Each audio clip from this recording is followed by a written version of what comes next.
Hello and welcome to the USA Breaking News. Today's coverage shows continued intense developments in Ukraine along lining wall with Russia. Kyiv has accepted a technical and financial support from the EU to restore oil flows through the Draz Harbor pipelines, which has been out of the service since January, with repair accepted in about 6 weeks if there are no further attacks. Ukrainian President Vladimir Zelensky is in London on March 17th, meeting UK Prime Minister Keir Starmer and the NATO leadership to deepen a military industrial drone partnership and reinforce defense cooperation amid ongoing Russia aggression on the battlefield. Russia claims advance, including capturing 12 settlements in early March, which Kyiv disputes this, saying it has disrupted Russia's planned offensive. A senior Russian official also warned that Ukraine's growing drone capabilities make no region feel safe, highlighting how unnamed systems are central to current combat dynamics.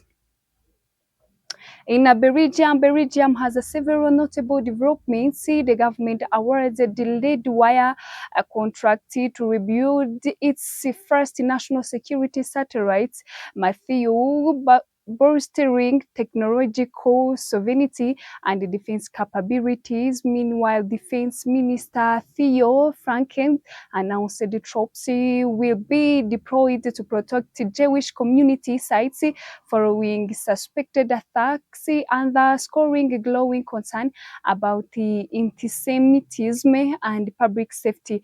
A Brussels court is also set to decide today whether a 93 years old former Belgian diplomats should stand a trial in a connection with the 1961 assassination of Congolese leader Patrice Lumumba, a case that could be historical significant.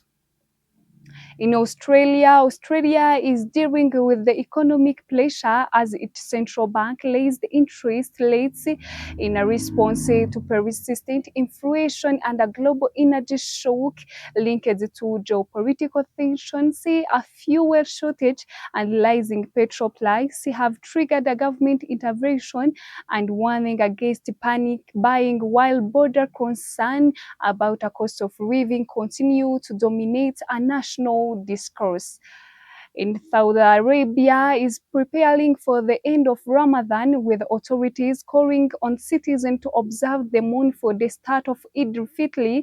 The announcement will determine the timing of one of the most significant Islamic holidays, with implications for religious observance across the Muslim world. In Madagascar is undergoing a major political transition, with transitional President Michael appointing Mamitiana as a Prime Minister on March 15, 2026, just days after dissolving the entire government in a surprise move aimed at resetting leadership ahead of planned transition period.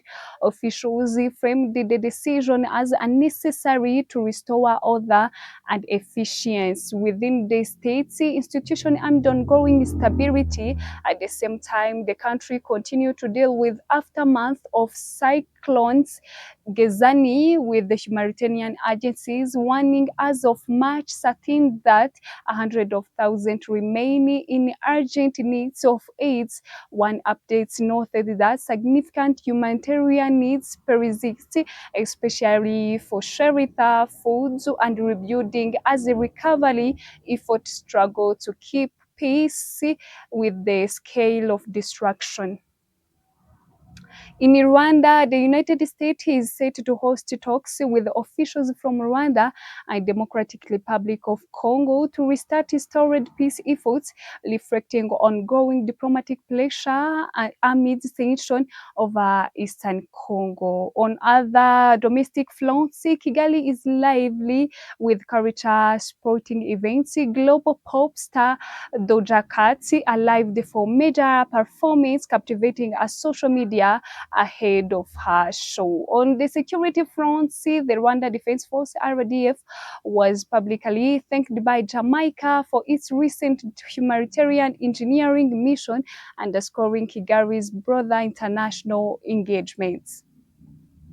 In Burundi is coping with significant humanitarian and security challenge as tens of thousands of people fleeing renewed fighting in Eastern Democratic Republic of Congo have closed into territories. More than 65,000 refugees sheltered at the Busuma camp under extremely difficult conditions. The World Health Organization and humanitarian partners are scaling up support to deliver emergency health services and life-saving assistance amid overcrowding and strained local systems. A regionally Catholic bishop from Burundi and Rwanda on March 16 called for reopening churches in both countries and renewed dialogue amidst continued border closures and tension.